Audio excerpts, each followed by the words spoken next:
Hello, and welcome to the life of and diary of David Brainerd, day number 16. I do hope you're doing well today. We pick back up on David Brainerd's story.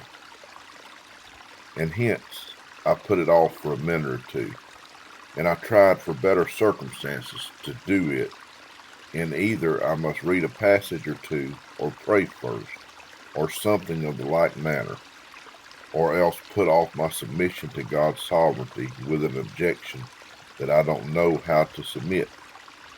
But the truth was I could see no safety in owning myself in the hands of a sovereign God, that I could lay no claim to anything better than damnation.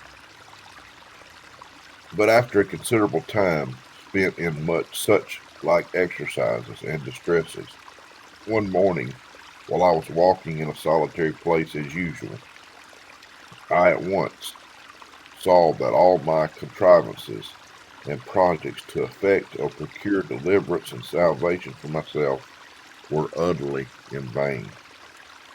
I was brought quite to a stand, as finding myself totally lost. I had thought many times before that the difficulties in my way were very great, but now I saw in another that very different light. That is, it was forever impossible for me to do anything towards helping or delivering myself. I then thought of blaming myself that I had done not more, and been more engaged while I had opportunity, for it seemed now as if the season of doing was forever over and gone. But I instantly saw that lest me have done what I would, it would no more have tended to my helping myself than what I had done. That I made all the pleas I ever could have made to all eternity, and that all my pleas were vain. The tumult that had been before in my mind was now quieted, and I was something eased of that distress which I felt while struggling against a sight of myself and that of divine sovereignty.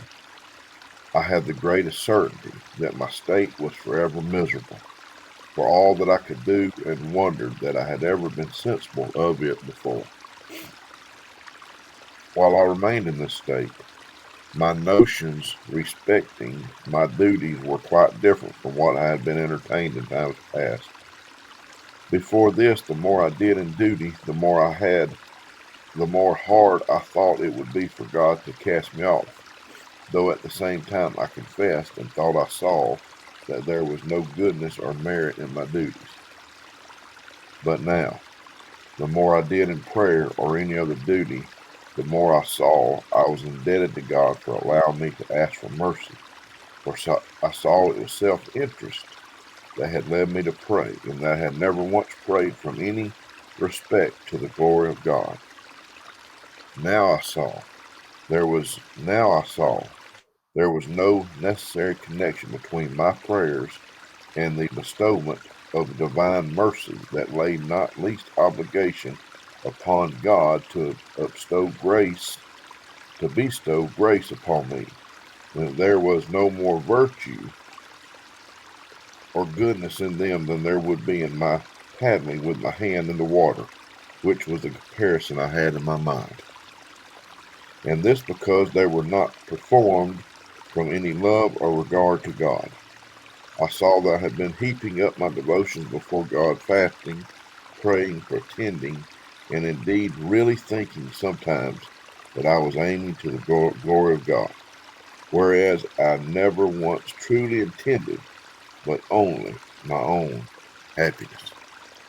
I do hope you have a great day today.